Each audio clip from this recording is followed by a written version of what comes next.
السلام علیکم ویورز، اللہم صلی علی محمد و علی محمد۔ ویلکم ٹو مائی چینل ایس لا لرننگ، اور امید کرتا ہوں کہ آپ سب ویورز ٹھیک ٹھاک ہیں۔ آج اس ویڈیو کے ذریعے LLB 3 سالہ پروگرام حصہ اول، حصہ دوم، حصہ سوئم یعنی پارٹ 1 2 3 کے ان تمام سٹوڈنٹس کو اپڈیٹ کیا جائے گا جو اینول ایگزام 2022 کے منتظر ہیں۔ اور اس کے علاوہ جو یونیورسٹی بتا دوں تو وہ اسلامک یونیورسٹی باولپور ہے، اور جیسا کہ آپ سبھی کو پتہ ہے کہ آپ کے ایگزام فی اسکیجول کے حوالے سے ڈیسائیڈ کیا گیا تھا۔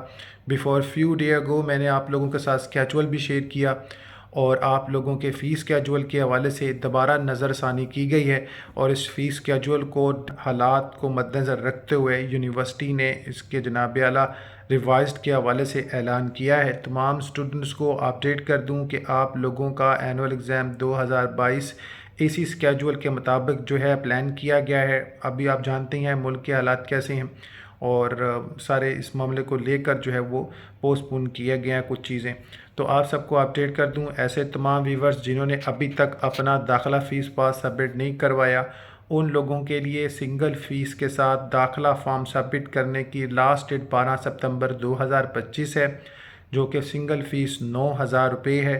ڈبل فیس جو ہے وہ اس کے مطابق اپڈیٹ کر دوں 17 ستمبر 2025 ڈبل فیس کے ساتھ ہے۔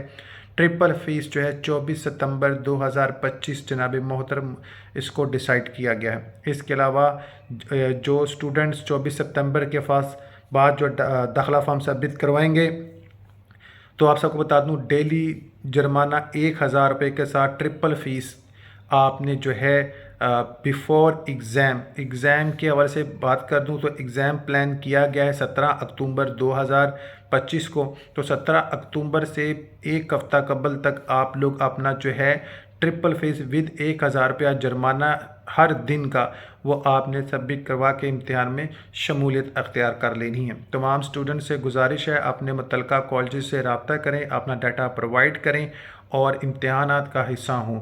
نماز القرآن درود پاک لازم پڑھیں، ملک پاکستان کے لیے دعا مانگیں۔ ابھی جو موجودہ صورتحال ہے، کنڈیشن ہے دیگر شہروں کی پاکستان کے جہاں پر سیلاب کے حوالے سے تباہ کاریاں ہوئی ہیں، ان تمام کے لیے جناب اعلیٰ آپ لوگ جو خدمت کا سامان کریں، ان کی مالی امداد کریں، فزیکل ہیلپ کریں اور خدمت کریں۔ اللہ تعالیٰ سے جناب اعلیٰ اجر ملے گا، اور ملک کے قوم کی خدمت کریں گے، ہمارے پاکستان کا نام روشن ہوگا، دین کا بول بالا ہوگا۔ تو سب سے پہلے اپنے رشتہ دار ہیں، آپ کا رشتہ دار کوئی اس طرح کی سچویشن سے گزر رہا ہے، 100 اختلافات ہوں گے، لیکن آپ ان تمام اختلافات کو بھول کر اس کی خدمت کریں۔ آج آپ اس کی خدمت کریں گے، انشاءاللہ روز قیامت اللہ آپ کی خدمت کرے گا انشاءاللہ۔